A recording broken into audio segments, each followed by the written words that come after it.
Well, speaking of travel issues, it has been a mess at airports today. Here's a live look now at Hopkins, where many flights are still impacted by an FAA system outage early this morning. That outage grounded flights nationwide for hours, causing thousands of delays, which continue to cascade.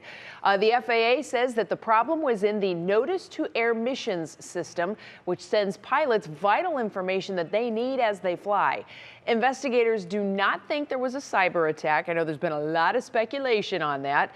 NBC News' aviation analyst, retired pilot John Cox, says there are three things the FAA needs to do now. First, they did the right thing, which was get the system back up online. Second is to understand what happened. Where was the failure? Was it a single point failure? And if so, how do you build in a redundancy to prevent that going forward? Thirdly, is it a case where we need to be utilizing more current or updated technology? Well, tonight at 4:30, we're live at Hopkins with more on how this really impacted local flyers. And I know if you look airline by airline, disproportionately, Southwest seems to be taking the big hit on this. That's not because of any previous issues they've had with their system failures. The problem is that they have a different type of a system than the other airlines. The other airlines, basically you fly to a hub and then you change planes and then you go to wherever your destination is.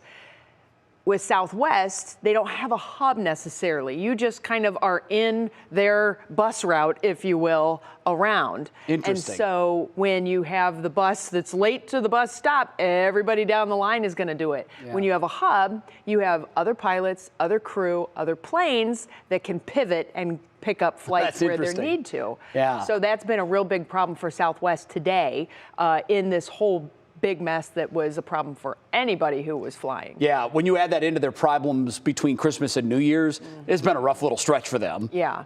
The hope is that they can identify their problems within their system, which as of late last week, they were still saying, we're not exactly sure why. Right. First, before you fix the problem, you got to find it. Hopefully they can do that, because I know it's been a really frustrating stretch for travelers. Well, and today's problems were the FAA. Yeah, there was that one system with the FAA that impacted every single one that was not specific to Southwest. Yeah. All right. Very good.